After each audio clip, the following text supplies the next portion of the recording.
Masood once again, and in this part of my talk, I will try and concentrate on important economic concepts. In my previous talk, I was trying to explain the meaning of perfect competition and how it is going to affect our lives and how it prevails in a perfect market scenario. Now, in this part, I'll try and explain the concept of monopolistic competition.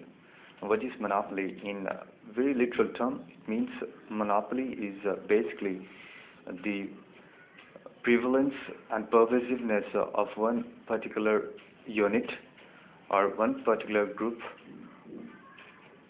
of companies or any one particular unit that is basically prevailing in a given situation and is basically calling the shots. This is what monopoly is all about in a very literal and layman's language.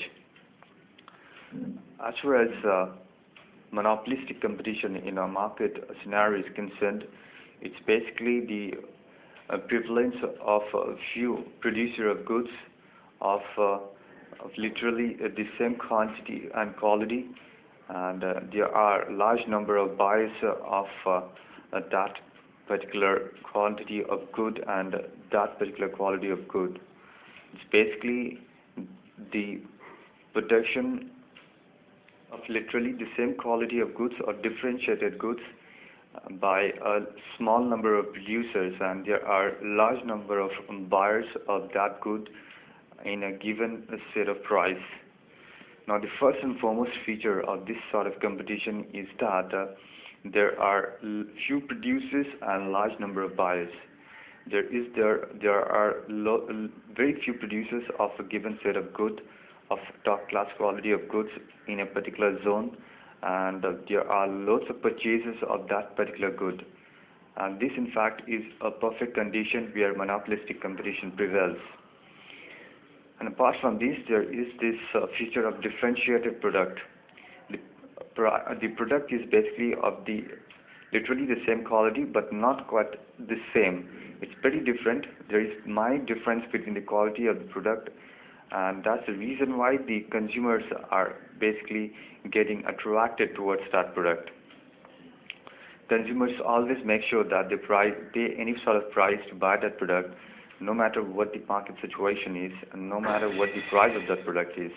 They are basically influenced by the quality of the product, which is not quite same, but it's literally differentiated. There is minute difference in the quality of the product. Thirdly, there is another feature. There is this price of the product is pretty much dependent on the producer.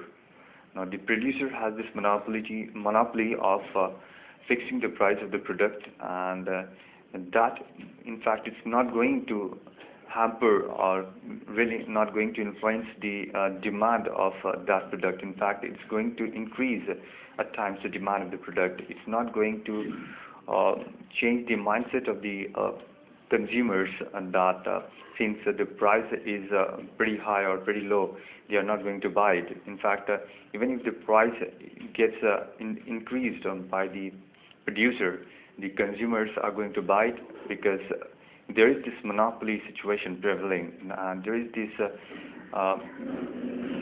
goodwill and the reputation of the producer regarding the product.